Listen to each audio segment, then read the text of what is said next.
నమస్తే అన్న, అందరికీ నమస్కారం. కువైట్ లో ఇటీవల కాలంలో ప్రవాస మహిళలు కానీ ప్రవాస మగవారు పురుషులు ఎవరైతే ఉన్నారో అనుమానాస్పదంగా మృతి చెందుతూ ఉన్నారు.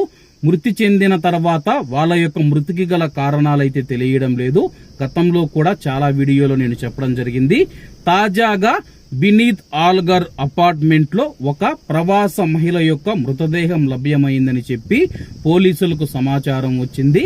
వివరాల్లోకి వెళితే కువైట్ లోని బినీత్ ఆల్గర్ ప్రాంతంలోని ఒక భవనంలో దుర్వాసన వస్తూ ఉందని చెప్పి స్థానికంగా ఉన్న ప్రజలు మినిస్ట్రీ ఆఫ్ ఇంటీరియర్ యొక్క ఆపరేషన్ రూమ్ కు సమాచారం అందించారు.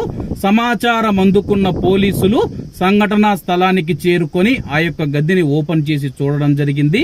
అలాగే చుట్టుపక్కల మనం చూసుకుంటే చాలా రోజుల నుంచి దుర్వాసన వస్తూ ఉందని చెప్పి ఈ యొక్క దుర్వాసన పలానా ఫ్లాట్ లో వస్తుందని చెప్పేసి అక్కడ ఫ్లాట్ లో అపార్ట్మెంట్ లో నివసిస్తూ ఉన్న ప్రజలు మినిస్ట్రీ ఆఫ్ ఇంటీరియర్ కు ఫిర్యాదు చేయడంతో అలాగే ఆ యొక్క మహిళ చాలా రోజుల క్రితం చనిపోయినట్లు అధికారులు ప్రాథమిక విచారణలో తెలపడం జరిగింది. సంఘటనా స్థలానికి చేరుకున్న పోలీసులు మృతదేహాన్ని పరిశీలించి చాలా రోజుల క్రితం ఈ యొక్క మహిళ చనిపోయిందని చెప్పి అలాగే ఈ యొక్క మహిళ మరణానికి గల కారణాలు తెలియాల్సి ఉందని చెప్పి ప్రాథమిక సమాచారం ప్రకారం మృతదేహం ఫిలిపినో మహిళనని చెప్పేసి పోలీసులు తెలపడం జరిగింది. ఆమె గుర్తింపును గుర్తించడానికి మరియు మరణానికి కారణాన్ని గుర్తించడానికి మృతదేహాన్ని తదుపరి విచారణ కోసం ఫోరెన్సిక్ విభాగానికి తరలించామని చెప్పి ఫోరెన్సిక్ రిపోర్టు వచ్చిన తర్వాత పూర్తి వివరాలు తెలుస్తూ ఉంది.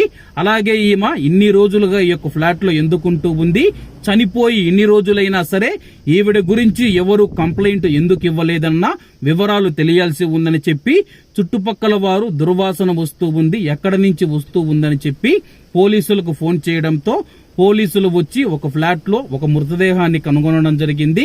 ఆ యొక్క మృతదేహం ఫిలిపినో మహిళ మృతదేహం అని చెప్పేసి పోలీసులు అయితే తెలపడం జరిగింది. కాబట్టి కువైట్ లోని అపార్ట్మెంట్లలో నివసిస్తూ ఉన్న భారతీయులు ఎవరైతే ఉన్నారో చాలా జాగ్రత్తగా ఉండాలని కోరుకుంటూ అందరూ బాగుండాలి, అందులో మనం ఉండాలి. అందరికీ నమస్తే అన్న, జై హింద్.